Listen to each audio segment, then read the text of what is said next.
Hello दोस्तों, स्वागत है आज की इस नई वीडियो में। इस वीडियो में हम सीखेंगे टैली ERP 9 में बैलेंस शीट चेक करना। अगर आप टैली सीख रहे हैं या आप टैली यूजर हैं, अगर आपको बैलेंस शीट चेक करना नहीं आता है तो आज की इस वीडियो में हम आपको टैली में बैलेंस शीट चेक करना सिखाएंगे। अगर आप हमारे यूट्यूब चैनल में नए हैं तो चैनल को सब्सक्राइब कीजिए और इस वीडियो को लाइक कीजिए। तो आज की इस वीडियो को हम शुरू करते हैं बिना किसी देरी के। तो सबसे पहले हम अपना टैली सॉफ्टवेयर ओपन करेंगे। टैली सॉफ्टवेयर ओपन करने के बाद जिस भी कंपनी की आपको यहाँ पर बैलेंस शीट देखनी है उस कंपनी को आपको यहाँ पर सिलेक्ट करना है। कंपनी इन्फो में आएंगे और यहाँ पर से आप सिलेक्ट कंपनी में आएंगे और यहाँ पर एंटर प्रेस करेंगे। और एंटर करने के बाद यहाँ पर आपको कंपनी देखने को मिल जाएगी। जितनी भी आपने यहाँ पर कंपनी बनाई है टैली में, सारी कंपनी यहाँ पर आपको देखने को मिलेगी। और यहाँ पर आपको आना है, अपनी कंपनी को सिलेक्ट करना है। तो यहाँ पर मुझे वी टेक्निकल प्राइवेट लिमिटेड की बैलेंस शीट देखना है, तो इसको मैं सिलेक्ट करूंगा और एंटर। जैसे मैं एंटर करता हूँ, लिस्ट ऑफ सिलेक्टेड कंपनीज में हमारी यहाँ पर V technical private limited company यहाँ पर सिलेक्ट हो जाएगी। अगर आपको यहाँ पर कंपनी ओपन करने में कोई दिक्कत आ रही है तो यहाँ पर आप बटन बार में आएंगे और यहाँ पर से आपको सिलेक्ट कंपनी में आना है F1 में, ठीक है, या फिर आपको आना है सर्ट कंपनी में। अगर जैसे आपने यहाँ पर सर्ट कंपनी में आना है तो आपको यहाँ पर अल्ट के साथ F1 बटन प्रेस करना है। और जैसे यहाँ पर आप प्रेस करेंगे, जो भी कंपनी आपने ओपन की थी वो यहाँ पर सर्ट हो जाएगी। और यहाँ पर कंपनी इन्फो में आपको यहाँ पर से कंपनी सिलेक्ट कर लेना है। सिलेक्ट कंपनी में जाकर एंटर करेंगे तो जो भी आपको कंपनी यहाँ पर सिलेक्ट करनी है उस कंपनी को यहाँ पर आप सिलेक्ट करेंगे और एंटर कर देंगे। तो यहाँ पर आपकी वही कंपनी ओपन होगी जिस कंपनी को आप ओपन करना चाहते हैं। और उसके बाद यहाँ पर आप देखेंगे गेटवे ऑफ टैली में यहाँ पर आपको रिपोर्ट्स जो सेक्शन है उसमें फर्स्ट ऑप्शन आपको यहाँ पर बैलेंस शीट देखने को मिलेगा। तो यहाँ पर आपको बैलेंस शीट में क्लिक करना है, या कीबोर्ड से बी बटन आप प्रेस कर सकते हैं, या फिर आप एरो की हेल्प से भी यहाँ पर बैलेंस शीट में आ सकते हैं और एंटर करेंगे तो यहाँ पर बैलेंस शीट ओपन हो जाएगा। अब यहाँ पर बैलेंस शीट तो ओपन हो गया है, लेकिन यहाँ पर आपको इसे देखना आना चाहिए कि हमारा इसमें कितनी लाइबिलिटीज है और यहाँ पर कितने एसेट्स हैं। ये सब आपको देखने आना चाहिए। अगर आपका बैकग्राउंड कॉमर्स से है तो यहाँ पर आप बैलेंस शीट को आसानी से समझ सकते हैं। अगर आपका बैकग्राउंड नॉन कॉमर्स से है तो यहाँ पर आप बैलेंस शीट को समझने में आपको थोड़ा सा दिक्कत आएगी। लेकिन अगर आप इस वीडियो को पूरी देखते हैं तो यहाँ पर आप बैलेंस शीट को आसानी से समझ सकते हैं। बैलेंस शीट को आप तो खुद ही आप यहाँ पर टैली में देखने लग जाएंगे। तो सबसे पहले हम यहाँ पर बैलेंस शीट को समझते हैं, बैलेंस शीट कैसे बनती है और बैलेंस शीट में कौन सी चीज कहाँ पर आती है। तो यहाँ पर दो सेक्शन होते हैं बैलेंस शीट में, लाइबिलिटीज और एसेट्स। लाइबिलिटीज में हमें कितना पैसा देना है और हमें कितना लोन है और कितना हमें प्रॉफिट एंड लॉस है, ये सारे हमें यहाँ पर लाइबिलिटी सेक्शन में देखने को मिलेंगे। एसेट्स में हमें यहाँ पर कितनी हमारे पास संपत्ति है, कितना हमारे पास स्टॉक है और कितना हमारे पास पैसा है और कितना हमारा यहाँ पर बैंक बैलेंस है, कितना हमारा यहाँ पर फिक्स एसेट है, कितना हमारा यहाँ पर करंट एसेट है। ये सारे सेक्शन हमें यहाँ पर एसेट्स में देखने को मिलेंगे। लाइबिलिटीज में आप देखेंगे फर्स्ट हमें यहाँ पर दो ऑप्शन देखने को मिलता है। कैपिटल अकाउंट, कैपिटल अकाउंट क्या है? अगर आपको कैपिटल अकाउंट के बारे में कुछ नहीं पता है तो मैंने टैली की बहुत सारी वीडियो में पहले ही आपको बताया है कि कैपिटल अकाउंट क्या होता है। तो आप उस वीडियो को भी जरूर देखिए क्योंकि उसमें मैंने डिटेल में कैपिटल अकाउंट के बारे में बताया है। तो कैपिटल अकाउंट वो होता है, कंपनी का खाता होता है। और कंपनी जब हम स्टार्ट करते हैं तो उसमें जो हम पैसा लगाते हैं उसे हम कैपिटल अकाउंट कहते हैं। और कैपिटल अकाउंट में हमारा 1 लाख रुपए है, हम एंटर करेंगे। यहाँ पर आप देखेंगे कैपिटल अकाउंट में हमारा यहाँ पर 1 लाख रुपए है। और यहाँ पर आप देखेंगे सेकंड हमें जो ऑप्शन देखने को मिला है, यहाँ पर मिला है लोन्स लाइबिलिटी। अब हमारे पास कितना लोन है, तो लोन हमारे पास है 1.5 लाख रुपए। एंटर करूंगा, यहाँ पर आप देखेंगे SBI बैंक से हमने यहाँ पर 1.5 लाख का लोन लिया है। तो यहाँ पर हमें लोन देखने को मिलेगा क्योंकि हमने यहाँ पर लोन लिया है। लोन लाइबिलिटी में लोन हमें देखने को मिलेगा। अगर हमारा यहाँ पर लोन नहीं होगा तो यहाँ पर लोन का अमाउंट हमें शो नहीं होगा। जो भी ये चीजें हैं ये हमारी देनदारी है। अब यहाँ पर आप नोट करेंगे करंट लाइबिलिटी है। उसके बाद थर्ड ऑप्शन देखेंगे करंट लाइबिलिटी। अब करंट लाइबिलिटी क्या होती है? करंट लाइबिलिटी ये होती है अगर हमने किसी से उधार में गुड्स परचेज किए हैं तो उसे हम करंट लाइबिलिटी कहते हैं। और करंट लाइबिलिटी में आपको जो भी आपने यहाँ पर गुड्स परचेज किए हैं तो यहाँ पर आपको सारे गुड्स देखने को मिल जाएंगे। हम एंटर करेंगे तो यहाँ पर आप देखेंगे ड्यूटी एंड टैक्सेस है, सिंडिकेटर्स है। तो हम ड्यूटी एंड टैक्सेस में एंटर करेंगे तो यहाँ पर आप देखेंगे CGST, IGST और SGST हमें यहाँ पर तीनों टैक्स देखने को मिलेंगे। ड्यूटी एंड टैक्सेस में हम इसके बटन प्रेस करेंगे और उसके बाद हम आएंगे यहाँ पर सन्डी क्रेडिटर्स में। सन्डी क्रेडिटर में आने के बाद हम यहाँ पर एंटर करेंगे। जैसे हम एंटर करते हैं तो यहाँ पर आप देखेंगे Kamlesh general store, Kamlesh general store है, हम एंटर करेंगे। और जैसे हम एंटर करते हैं तो यहाँ पर आप देखेंगे कमलेश जनरल स्टोर की हमें एंट्री देखने को मिल जाएगी, क्योंकि यहाँ पर हमने इसे गुड्स परचेज कर रखे हैं, जैसे शुगर, बिस्किट, सोप्स, ये हमने गुड्स परचेज किए हैं। और इस गुड्स को हमने जो परचेज कर रखा है ये हमने क्रेडिट बेस में कर रखे हैं, मतलब उधार में हमने गुड्स परचेज कर रखे हैं। तो इसका जो अमाउंट है यहाँ पर हमें ये देना है। यहाँ पर जो ये डेबिट नोट है 240 हमने इसे बना के दिया है, क्योंकि यहाँ पर जो हमारे पास ये गुड्स है ये बाय डिफॉल्ट खराब है, तो इसलिए हमने यहाँ पर ये डेबिट नोट बना रखा है।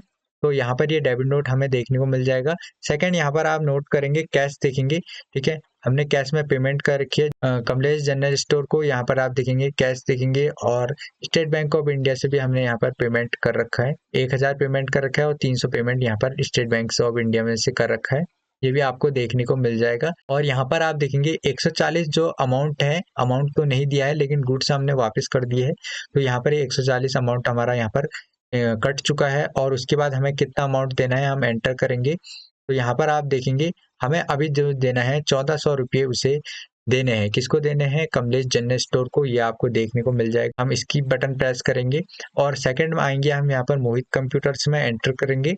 तो जैसे हम एंटर करते हैं और यहाँ पर आप देखेंगे मोहित कंप्यूटर्स को हमने पेमेंट कर रखी है 5000 की, और यहाँ पर हमने जो गुड्स परचेज कर रखे हैं यहाँ पर हमने कर रखे हैं 93,212 के, ठीक है। यहाँ पर आप देखेंगे अगर हमने उसका पेमेंट कर रखा है, यहाँ पर आप देखेंगे 20,000 पेमेंट उसका कर रखा है, 20,000 के समथिंग, और 93,000 का गुड्स परचेज कर रखा है, तो 72,000 अभी हमने उसके देने हैं। किसके देने हैं? यहाँ पर हमने मोहित कंप्यूटर्स के अभी इतने पैसे देने हैं, ठीक है। ये भी आपको देखने को मिल जाएगा। यहाँ पर क्लोजिंग बैलेंस में आप देखेंगे तो आपको 72,402 यहाँ पर आपको अमाउंट देखने को मिल जाएगा। ये अमाउंट अभी हमें मोहित कंप्यूटर्स को देना है, और किस में देना है? करंट लायबिलिटीज में ये सारे हमें अमाउंट शो होंगे, ठीक है। और हम इसकी बटन प्रेस करेंगे और यहाँ पर हम आएंगे मोहित मोबाइल सेंटर में और एंटर करेंगे। जैसे हम यहाँ पर एंटर करते हैं और उसके बाद हम एंटर करेंगे और यहाँ पर आप देखेंगे परचेस अकाउंट में हमने यहाँ पर इससे परचेज कर रखे हैं, और हमने जो परचेज कर रखा है हमने यहाँ पर कर रखा है करीब 8,74,352 का हमने यहाँ पर परचेज कर रखा है स्टॉक। उससे मोबाइल्स 23 पीसीस हमने परचेज कर रखे हैं और इसकी बटन प्रेस करेंगे। और अभी जो हमने उसको पेमेंट कर रखा है केवल 15,000 पेमेंट कर रखा है। और यहाँ पर आप देखेंगे तो अगर हमने उसे 15,000 पेमेंट कर रखा है तो ये हमने यहाँ पर पेमेंट कर रखा है उसे, और इसे इससे माइनस करेंगे 15,000 को, तो यहाँ पर जो हमारा बचा हुआ अमाउंट है जिसे हमें उसे देना है क्लोजिंग बैलेंस, तो 8,59,352 रुपये अभी हमें उसे देने हैं। किसको देने हैं? कमलेश मोबाइल सेंटर को। तो यहाँ पर हम कुछ इस टाइप से इसे चेक कर सकते हैं। इसकी बटन प्रेस करेंगे और बाहर आएंगे तो यहाँ पर आप देखेंगे करंट लायबिलिटी में जो भी हमें अमाउंट देखने को मिला है ये अमाउंट हमें देना है, मतलब ये अमाउंट हमारा ड्यू है। ये अमाउंट हमें करीब 1 साल के अंदर देना होता है करंट लायबिलिटी, ठीक है। अब हम आएंगे एसेट्स सेक्शन में, तो एसेट्स में आएंगे और यहाँ पर हम आएंगे फिक्स एसेट में और एंटर करेंगे। जैसे हम एंटर करेंगे फिक्स एसेट में जो हमारा अभी एसेट्स है केवल फर्नीचर ही है, ठीक है। फिक्स एसेट आपको पता ही होगा जो भी हमारे यहाँ पर फिक्स रहता है, जैसे हमने कोई कार खरीदी, बाइक खरीदी और यहाँ पर फर्नीचर खरीदा, टीवी खरीदा, कंप्यूटर खरीदा, तो वो सारे हमारे फिक्स एसेट हो गए। तो यहाँ पर जो हमारा अभी फिक्स एसेट है 10,000 का है, फर्नीचर है, एंटर करेंगे तो यहाँ पर इसकी एंट्री भी हमें देखने को मिल जाएगी। हमने कैश में परचेज किया है तो यहाँ पर आप देखेंगे ये हमें देखने को मिल जाएगा, ठीक है। इसकी बटन प्रेस करेंगे और यहाँ पर हम आएंगे करंट एसेट में। अब यहाँ पर आप नोट करेंगे करंट एसेट क्या होता है। करंट एसेट होता है स्टॉक होता है, और यहाँ पर सन्डी डेटर्स हो जाएंगे जो हमारे कस्टमर है जिनसे हमें अभी पैसा लेना है, तो वो हमारे सन्डी डेटर्स हो जाएंगे। और कैश इन हैंड जो हमारे पास कैश है वो करंट एसेट है, और बैंक अकाउंट बैंक में जो पैसा है वो भी हमारा करंट एसेट्स है। तो यहाँ पर आपको ये करंट एसेट क्लियर हो गए होंगे। अब हम जानेंगे सन्डी डेटर्स में हमें यहाँ पर कितने हमें अमाउंट देना है, किस किस ने देना है, कौन से कस्टमर ने देना है। तो यहाँ पर हम आएंगे सन्डी डेटर्स में और एंटर करेंगे। हम जैसे एंटर करते हैं तो आनंद ट्रेडर पीबीटी एलटीडी में आएंगे, ठीक है। ये हमारा कस्टमर है, हमने उसे सेल्स कर रखी है 415 की, ठीक है। और आनंद ट्रेडर्स को, और यहाँ पर उसने 415 रुपये पेमेंट भी हमें कर रखा है कैश में। तो यहाँ पर आप देख सकते हैं सेकंड में यहाँ पर कैश में पेमेंट कर रखा है, यहाँ पर हमने इसे रिसिप्ट कर रखा है, और उसने यहाँ पर क्रेडिट नोट दिया है, मतलब हमने उसका एक क्रेडिट नोट बना है, उसने गुड्स वापस किए हैं 175 का। अब हमें उसे 175 रुपये वापस देने हैं, तो क्लोजिंग बैलेंस में वो बैलेंस यहाँ पर शो होगा। ठीक है, हम इसकी बटन प्रेस करेंगे, हम आएंगे यहाँ पर कमलेश अकाउंट में। ठीक है, अब यहाँ पर हम एंटर करेंगे, तो यहाँ पर हमने कमलेश को सेल्स कर रखी है 10,44,272 की। ठीक है, और यहाँ पर उसने कैश से पेमेंट कर रखी है 1.5 लाख की। ठीक है, और यहाँ पर उसने फिर कैश में पेमेंट कर रखी है, ठीक है, और यहाँ पर उसने कर रखी है 5,10,000, और यहाँ पर उसने पेमेंट कर रखी है। और उसके बाद उसने यहाँ पर एक क्रेडिट नोट भेजा है, 2 पीस जो है उसकी बाय डिफॉल्ट खराब है। ठीक है, जो हमने उसे सेल कर रखी है। तो यहाँ पर आप नोट करेंगे, हमने जो उसे सेल्स कर रखी है 10,44,000 की कर रखी है। यहाँ पर आप देखेंगे करंट टोटल में 10,44,272 रुपये आपको देखने को मिलेंगे, और यहाँ पर आप देखेंगे 8,15,754 है। तो यहाँ पर जो इसका पेमेंट है, उसने अभी यहाँ पर इतना पेमेंट कर दिया है। ठीक है, 8,15,000 का। ठीक है, अब उसने जो पेमेंट करना है, वो पेमेंट करना है उसने 2,28,518, इतना इसने अभी पेमेंट देना है, मतलब क्लोजिंग बैलेंस उसके पास हमारा इतना है। ठीक है, हम एंटर करेंगे। ठीक है, जैसे मैं एंटर करता हूं, तो यहाँ पर इसने इतने स्टॉक हमसे परचेज कर रखे, मतलब हमने उसे सेल्स कर रखे, उसने इतने परचेज कर रखे।